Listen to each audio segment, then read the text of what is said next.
I absolutely want you to enjoy my videos, but at the same time, you need to get over to my Etsy store, lisacrafts.etsy.com, and make sure you take advantage of this 25% off sale. Everything in the store is for sale.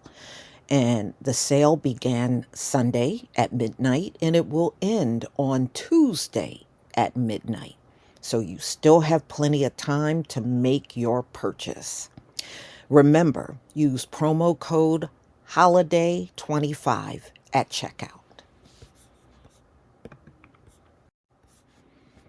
Ladies and gentlemen, since Donald Trump shut down the USAID, now the food is sitting in warehouses, 4 different warehouses, and it's rotting.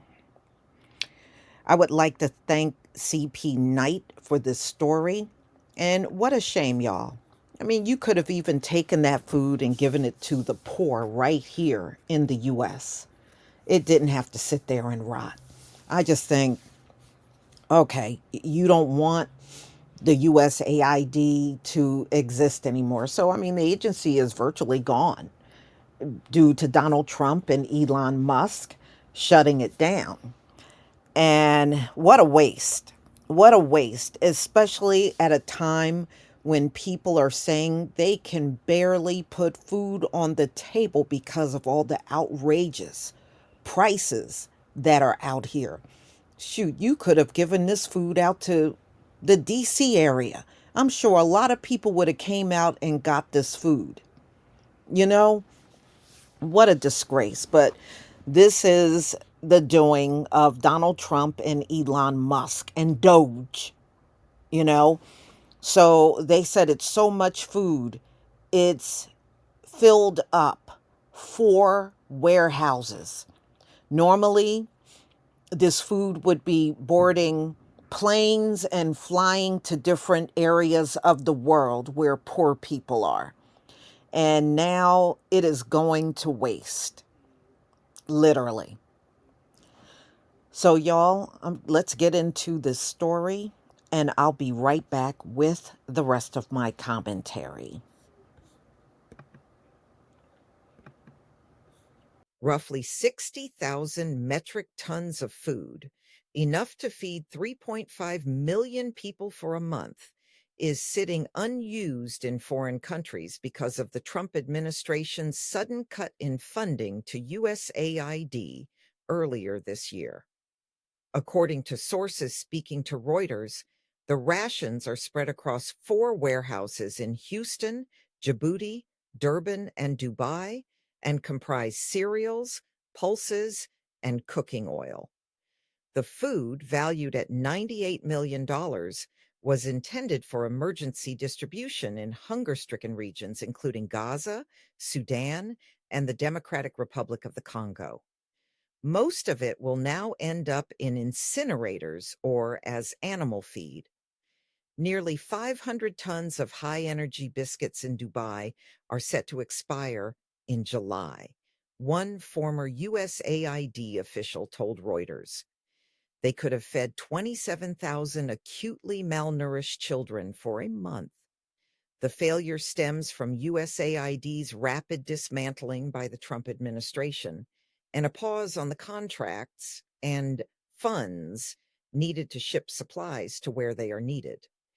USAID is continuously consulting with partners on where to best distribute commodities at USAID prepositioning warehouses for use in emergency programs ahead of their expiration dates, a State Department spokesperson said. Internal proposals to release the food remain on hold, awaiting sign-off from the Office of Foreign Assistance, now headed by 28-year-old Elon Musk appointee Jeremy Lewin. Navin Salem, founder of Adija, a company manufacturing the energy-paste Plumpy Nut, said that her organization is now sitting on $13 million worth of food. She is hopeful that a solution will be found soon to get her product to those who desperately need it. The U.S. is the world's largest aid donor, accounting for nearly 40% of United Nations contributions. Millions are reliant on the provisions it brings. The Charity Action Against Hunger has reported that the cuts are already costing lives, with 6 children starving to death in the DRC alone after it was forced to suspend its operations.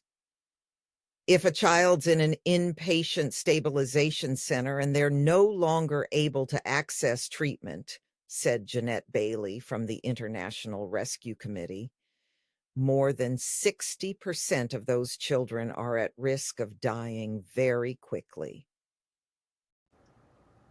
Well, y'all, this is what happens when wicked people are running things. The world has been given into the hands of the wicked, and this is definitely proof of it. You have hungry people all over the globe, a country that really should be feeding the world because you have invaded everyone's land and stole resources all over the world. Feeding the world is the least you can do. But again, the wicked is running things, so you can expect things like this to happen. And, the people that work for the agency, most of them, for the most part, are gone. They may have a skeletal crew in there, but those folks are going to be gone. They virtually shut down this agency. And if you remember, when Donald Trump took office, this was, I believe, the first agency they went after and shut it all the way down. And the politicians that are sitting there in Washington ain't about crap. I have yet to see them rise up to fight Donald Trump on any of the issues that keep coming up. They are scared. They don't want to challenge him. I guess they're afraid they may lose their seat. But nobody got any balls up there, that's for sure. It doesn't matter what side of the aisle they are on, they have no balls. So, y'all, any of these places that were looking for aid, it's not coming. You're literally letting the stuff sit and rot. And of course, the farmers are all upset because they're not going to get anything out of the contracts they once had with the USAID, because with the stroke of a pen, Donald Trump changed everything. So, but y'all look, black farmers did not get these contracts with the USAID. It was just white farmers that got these contracts. And these contracts were hundreds of thousands and millions of dollars, depending on how much each farm gave. But hey, now they will never be able to profit or get contracts or anything from the USAID ever again, because it is gone. Y'all, please tell me what you think about this video. Please leave your comment and subscribe. Don't forget to hit on the notification bell, and I'll see you on the next video. Peace, family.